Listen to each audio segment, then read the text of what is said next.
Bendiciones, soy Pastor Antonio Pichardo del canal 70 veces 7, Perdón Sin Límite. Hoy es día miércoles 10 de abril del año 2026. Le damos gracias a Dios por la oportunidad que nos da de poder compartir un video más y poder llegar a sus hogares. Dios le bendiga, Dios le guarde. Hoy vamos a estar hablando de la palabra del Señor y vamos a estar hablando en el Salmo 23, un salmo bien conocido por todos, un salmo que muchas veces no lo sabemos de memoria, pero vamos a estar ocupando solamente el versículo 4, que dice de la siguiente manera: aunque ande en valle de sombra y de muerte, no temeré mal alguno, porque tú estarás conmigo. Tu vara y tu cayado me infundirán aliento. Yo le he puesto por tema la vara y el cayado. La vara y el cayado me infundirán aliento, me infundirán confianza, me infundirán seguridad. Eso es lo que quiso decir, ¿verdad? El Señor, o lo que nos quiere decir a nosotros por medio de esta palabra: seguridad, aliento. Nos infundirá esa seguridad. Se va el temor, se va aquella situación de desesperación que muchas veces podemos tener nosotros cuando estamos asustados, cuando estamos en dificultades, ¿verdad? Entonces, el Salmo 23 es uno de los salmos de Rey David que muchas veces nosotros lo recitamos siempre. Al describir a Dios como pastor en el Salmo 23, David escribía acerca de su propia experiencia de él. No escribía acerca de nadie, sino que acerca de él, ya que pasó sus primeros años cuidando ovejas, ¿verdad? Lo podemos ver eso en 1 Samuel capítulo 16, versículos 10 y 11. Las ovejas dependen completamente de su pastor en cuanto a alimentación, guía y protección. Dependen totalmente del pastor. Dios mira a David y lo mira en una forma especial. Dios mira a David y dice: según David cuidaba las ovejas, según David tenía tanto respeto por las ovejas y tanto cuidado, asimismo David iba a tener cuidado del pueblo de Israel. David se especializó en cuidar las ovejas, en tratarlas con cuidado, con amor, con ternura. David, cuando venía un león o venía un oso a quererse comer las ovejas, David peleaba con él, lo desgarraba, lo mataba y defendía a capa y espada a sus ovejas. Con David las ovejas estaban seguras. Y eso es lo que un pastor hace. Cuando un pastor es buen pastor, las ovejas se sienten seguras en manos de ese pastor, al cuidado de ese pastor. Dios mira la ternura de David hacia las ovejas y dice: David va a ser el pastor de Israel. David va a ser el cuidador de Israel. David va a ser este hombre que va a proteger esta nación que yo amo tanto como a la niña de mis ojos. Y David tenía un cuidado especial. Y David hacía distinción entre una, otra y la otra. ¿Qué quiero decir con eso? David a las ovejita más pequeñita las separaba. A las ovejas ya adultas las separaba. A las ovejas ya ancianas las separaba. Y le daba su alimentación de acuerdo a sus edades. Cuando la grama o el pasto está tierno, fresquito, así que dan ganas de hacer una ensalada con él, David ponía las ovejitas tiernas, la bebecita, las que ya eran detetadas, las que ya no tomaban leche de la madre, era la que David decía que tenían sus dientitos todavía frágiles, y la llevaba a comer la primera hierba, la hierba cuando están tiernitas, que todavía se miran como amarillitas las hojitas y que están bien fresquitas. Ahí la ponía David a comer. Después que ellas comían, el turno le tocaban a las ancianas ovejas, aquellas ya que habían perdido dientes, aquellas ya que tenían problemas en la dentadura, aquellas que ya no era fácil. Usted sabe que cuando estamos tiernos, tenemos dientes de leche. Una vez botamos esos dientes de leche y luego nos crean los dientes buenos, los dientes fuertes. Nacen en nuestra dentadura, dientes que duran años, pero con el rigor del tiempo, con tanto nosotros usar la dentadura, tienden a dañarse los dientes y es necesario extraerlo o algo. Entonces eso mismo sucede con los animales. Entonces, cuando la tierna terminaba su comida, David situaba entonces las ancianas.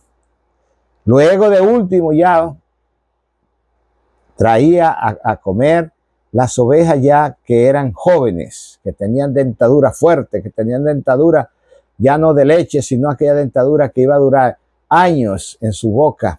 Entonces esas ovejas podían extraer el alimento, incluso comerse lo que quedaba del pasto y arrancar hasta las raíces, porque tenían una dentadura potente, una dentadura fuerte que las tiernitas, los bebés, ovejas no podían, ni las ancianas tampoco podían por su situación. Entonces, ese era el cuidado que David hacía con ella. David la llevaba donde había corriente de agua para que tomaran agua fresca, y David tenía el cuidado de sus ovejas.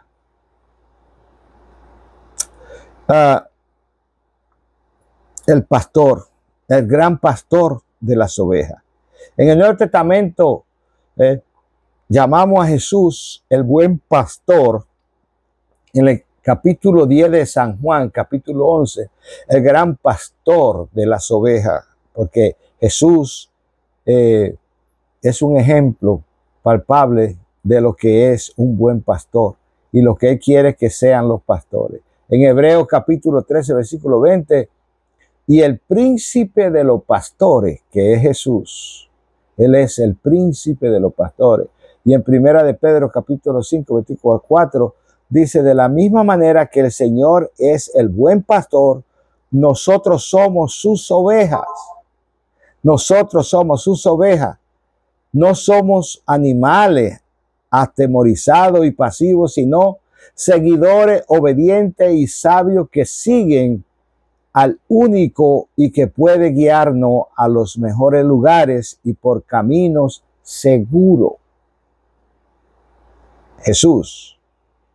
Este salmo no pone énfasis en las cualidades de las ovejas como animales, sino en las cualidades como discípulos de los que siguen a un líder. Cuando usted reconozca al buen pastor, sígalo. Si usted llega a un lugar y usted se da cuenta que no es el buen pastor, no lo siga. Cuando usted venga a Jesús y usted encuentre que Jesús es el buen pastor, sígalo. Siga a Jesús. Cuando permitimos que Dios, nuestro pastor, nos guíe, tenemos contentamiento. Tenemos contentamiento cuando decidimos pecar. Sin embargo, estamos decidiendo ir por nuestro propio camino y no podemos culpar a Dios por el entorno que nosotros mismos hemos creado. No podemos culpar a Dios. Somos dados a culpar, a defendernos y a querer echarle la culpa siempre a otros, pero no podemos echarle la culpa a Dios. Llegaremos a esos lugares únicamente cuando los sigamos en obediencia al Señor. Al rebelarnos contra la decisión del buen pastor, en realidad nos rebelamos en contra de lo que nos conviene. Y usted no se puede rebelar en contra de lo que le conviene, porque es conveniencia para usted. La muerte proyecta una sombra aterradora sobre nuestra vida porque estamos completamente indefensos cuando llega. Estamos completamente indefensos cuando llega. Aunque ande por valle de sombra y de muerte, no temeré mal alguno, porque tú estarás conmigo. Tu vara y tu cayado me infundirán aliento. Y vamos a hablar un poquito de ese versículo un poquitito más adelante. Podemos luchar con muchos otros enemigos, con el dolor, con el sufrimiento. Podemos luchar con las enfermedades, con alguien que nos quiera hacer daño. Pero la fortaleza y el ánimo no pueden vencer a la muerte, ¿no? Por mucho ánimo que nosotros tengamos, por mucha fuerza que nosotros tengamos, por mucha dedicación que nosotros tengamos, es un enemigo. Dice la Biblia que la muerte es nuestro postrer enemigo. Y todos vamos a llegar por ahí. Un día vamos a llegar por ahí. Esta tiene la palabra final. Hay mucha gente que tiene pánico, miedo a la muerte. Pero tengamos miedo o no tengamos miedo, siempre va a llegar. Hay gente que la muerte, le llega por sorpresa, en un accidente, en algo inesperado. Usted no sabe que sufría del corazón y quizás eso estaba secretamente callado y de momento, pum, pum, el corazón deja de palpitar. No sabemos si el día de mañana caemos en una cama con una gripe, con cualquier cosa, con una fiebre, con un dolorcito y vamos al hospital y un par de días después se acabó. Y así es. La muerte tiene la palabra final en nosotros. Solo una persona puede caminar con nosotros a lo largo del valle sombrío de la muerte y hacemos pasar hasta el otro lado. Hacernos esa transición que vamos a hacer. Esa transición que vamos nosotros a pasar, solo una persona puede ayudarnos a esa transición. Pasarnos hacia el otro lado. El Dios de la vida. Ese Dios que nos dio la vida, nuestro pastor.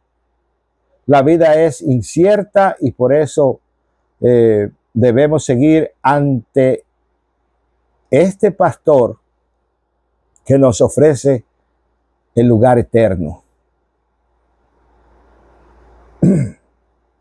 En la antigua cultura de Cercano Oriente, era costumbre ungir a una persona con un banquete con aceite fragante, como con una loción. Esa loción que nosotros usamos, que compramos en la tienda.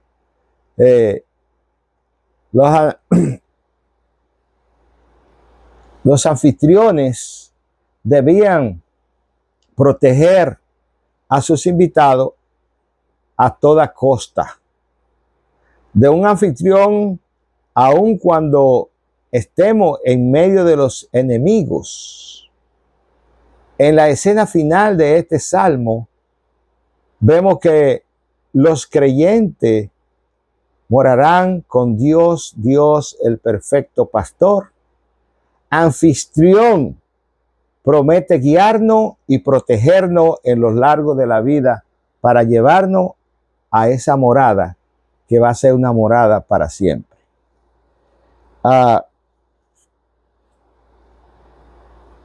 De Jericó a Jerusalén son 2 días de camino. Yo no sé si usted se recuerda o probablemente usted se recuerde que cuando Lázaro enferma, y era una enfermedad de muerte, no era una enfermedad pasajera que iba a durar 2 o 3 días en cama, no. Ahora en día, el doctor en el hospital le dice a los familiares, le queda 3 meses de vida, le queda 1 mes de vida, le queda 1 semana de vida.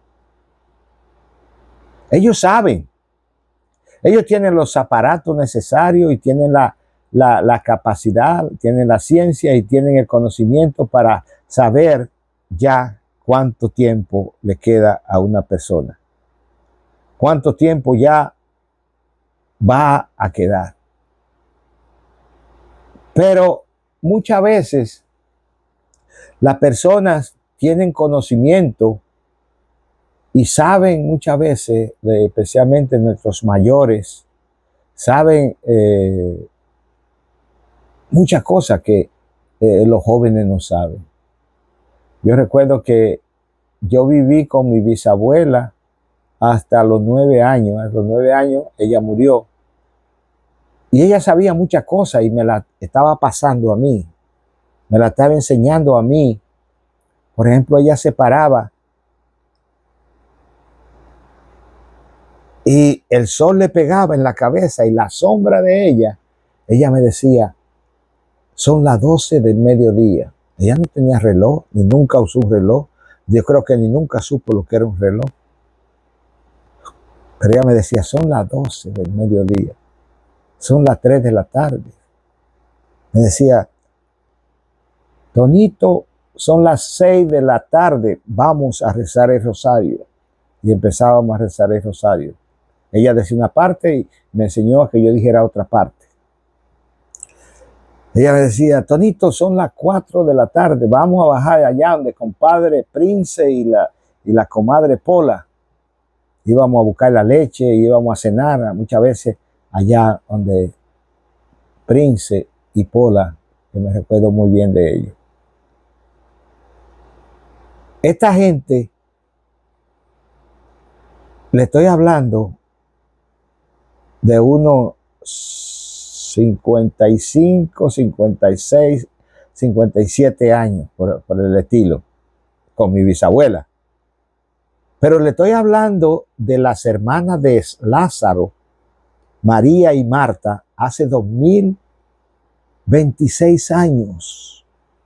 De que ellas se dieron cuenta de que Lázaro estaba enfermo y que de esa no se iba a salvar. Y de que esa situación era definitivamente de muerte. Por ende, ellas sabían dónde estaba la solución. Ellas sabían dónde estaba la cura para su hermano. Y mandaron a alguien hasta Jericó. Mandaron a alguien de ahí de Betania, donde vivía Marta y donde vivía María, mandaron a alguien hasta Jericó a 2 días de camino, a pie. Probablemente no podían mandar una persona. Tenían que mandar 2 o 3 que fueran a hacer esa encomienda, que fueran a hacer esa diligencia. Porque esos lugares eran peligrosos. Y en esos lugares no podía andar una sola persona caminando por ahí porque era peligroso. Jesús nunca anduvo por ahí solo.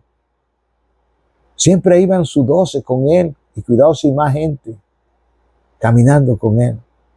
Porque no había carros, no había helicópteros, no había avioneta, no había vehículos a pie, no había ni bicicleta. Habían burros, pero costaban tener los burros. No cualquiera podía tener un burro. Si no, recuérdese cuando Jesús ahí mismo en Betania mandó a sus discípulos que fueran a buscar un burro que estaba atado. Y le dijo, si el dueño os pregunta por qué lo desatáis, dile que el Señor lo necesita y que se lo devolverá. Es decir, cuando haya terminado el trabajo con el burro. Marta y María mandan a sus amigos porque era una emergencia. No había 911, no había 911 para llamarlo y decirle, Jesús, por favor ven, que tu amigo, al que tú amas, está ya a punto de morir. Y sabemos que si tú estás aquí en casa y le pones la mano y ora por él, y él se va a sanar. No había. Tenían que mandarme esos mensajeros que fueran rápidos, a velocidad. Y el camino era de 2 días. Es por eso que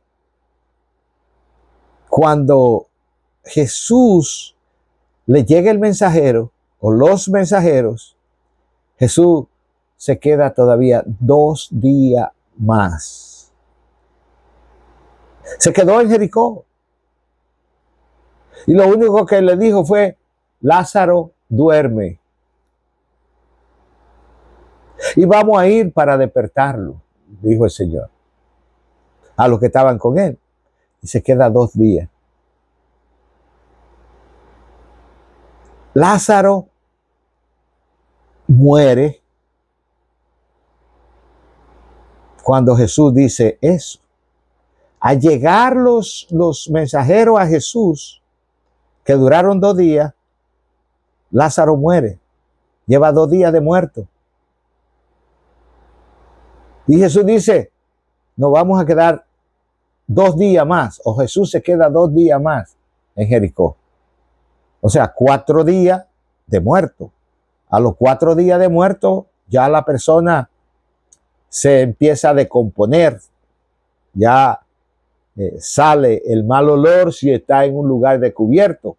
Por eso se entierran los muertos en los países de nosotros a las 24 horas. Aquí no, aquí lo embalsaman y hacen un montón de cosas y a las 2 semanas se lo entregan a los familiares y la persona no hay ningún mal olor ni hay nada porque lo preparan bien.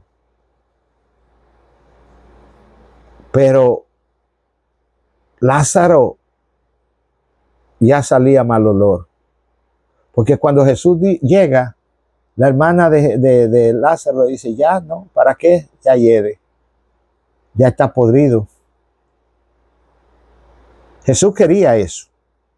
Jesús quería eso, que estuviera así, podrido, para llegar a manifestarse, hacer el gran milagro. Porque para los judíos, el alma de los muertos sale a los 3 días. Había una gran multitud, todo el pueblo estaba ahí con María y Marta. Y a los 3 días sale el alma del cuerpo.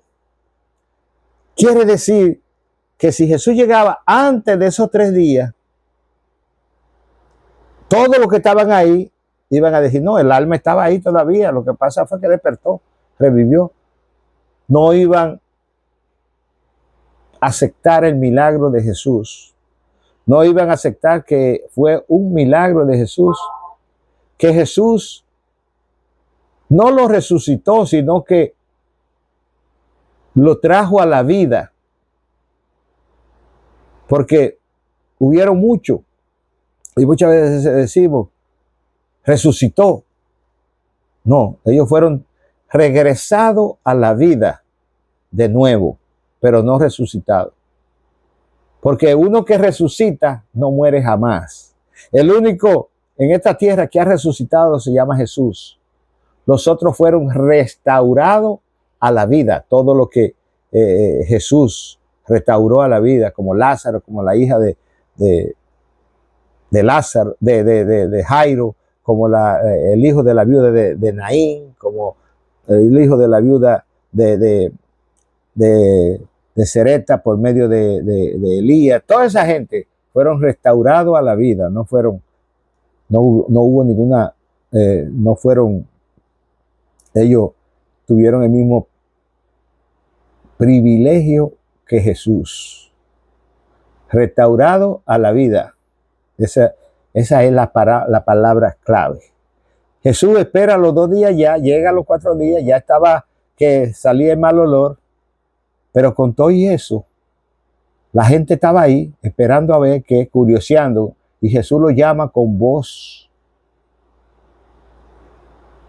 de autoridad y le dice: Lázaro, ven fuera. Y Lázaro descendió y le dice: desátenlo, denle de comer, porque está vivo. Es restaurado a la vida, no ha resucitado. Jesús es el único que resucitó. Ahora, dice la Biblia, dice el Salmo 23, aunque ande en valle de sombra y de muerte, no temeré mal alguno, porque tú estarás conmigo. Tu vara y tu cayado me infundirán aliento. Hay un valle de Jerusalén a Jericó. Ese es el valle de la sombra y de la muerte. Wadi Kel, Nahal Pra se llama ese valle. Es un valle arroyo y desfiladero natural situado en Cisjordania, cerca de Jericó, conocido como oasis en el desierto de Judea. Es famoso por sus paisajes naturales, manantiales. El antiguo monasterio de San Jorge, que ahí está abajo, se ve cuando uno va caminando por encima, camino hacia Jerusalén, está ¿cómo se llama? El monasterio de San Jorge. Y ahí se puede ver. ¿Por qué dice cuando ande en el valle de sombra y de muerte? Es un valle que está rodeado de montañas, árboles y cuantas cosas. Y hay mucha sombra en ese lugar. Pero también hay mucho peligro en ese lugar. Se recuerda de la parábola del buen samaritano y de aquel hombre que venía de Jerusalén, que era de Jericó, pero había subido a adorar al templo allá a Jerusalén, y venía caminando y venía solo. Y unos malhechores lo atacaron, le robaron y lo dejaron como muerto en el valle de sombra y de muerte.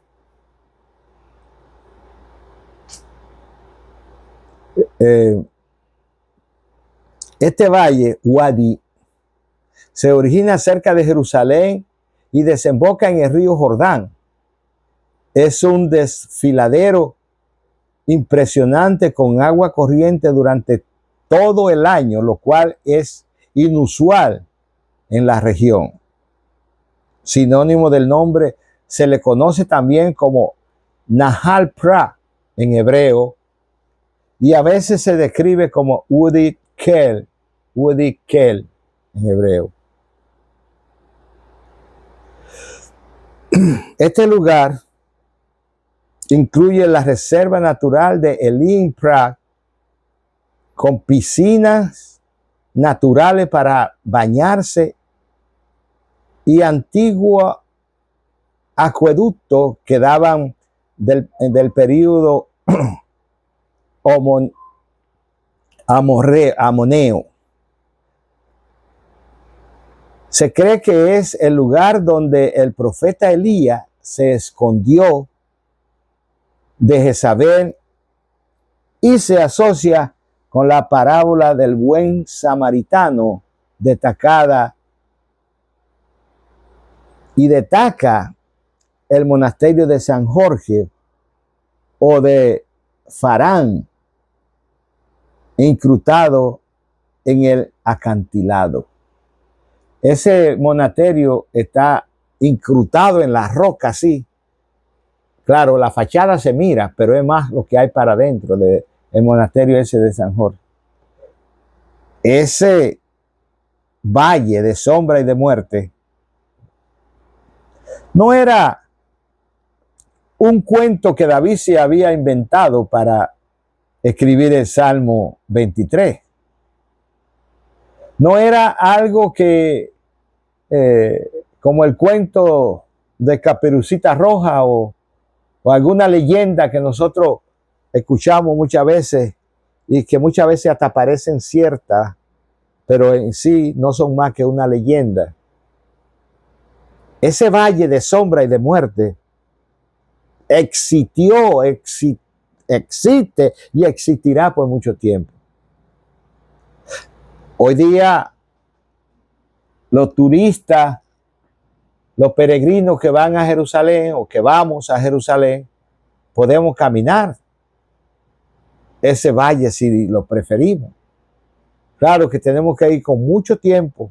Tiene que ser, por ejemplo, una persona que vaya por su cuenta a Jerusalén, a Israel, o una persona que vaya a estar más tiempo que lo que nos dan cuando nosotros vamos en una peregrinación, que son 10 días, y ya tenemos 2 visitas por día, que hay que ir a diferentes lugares, hay que ir a muchos lugares, y eso es rápido, eso se hace muy rápido.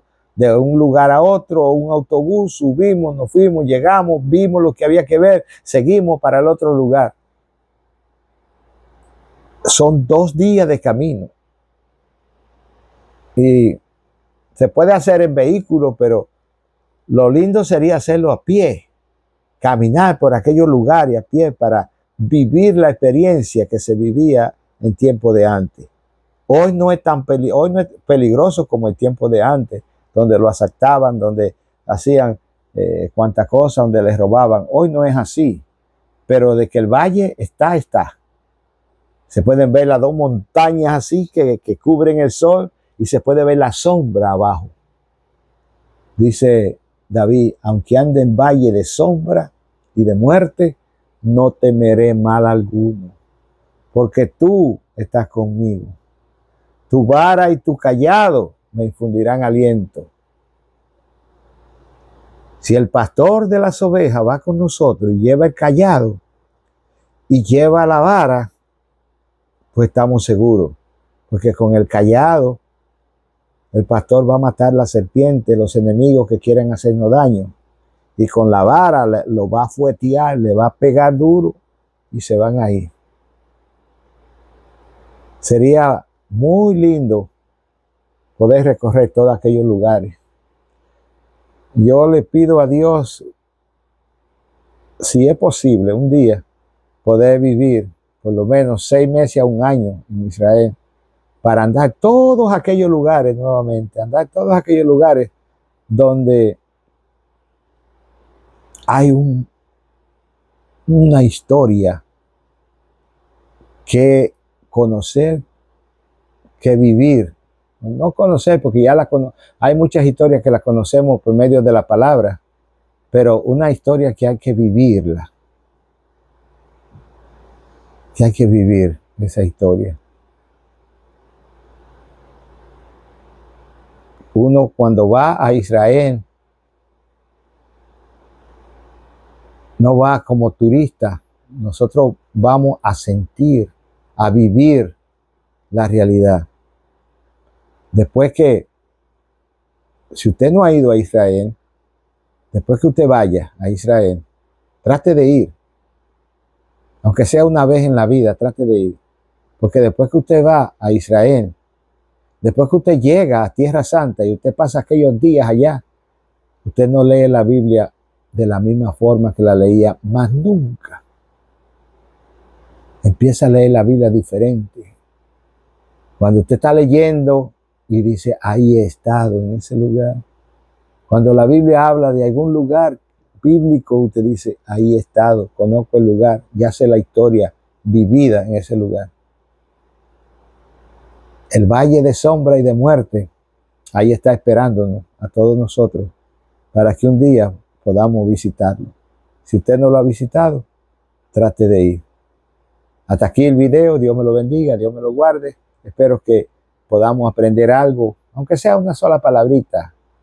No quiere decir que vamos a aprender todo, pero una sola palabra para mí es suficiente que aprendamos.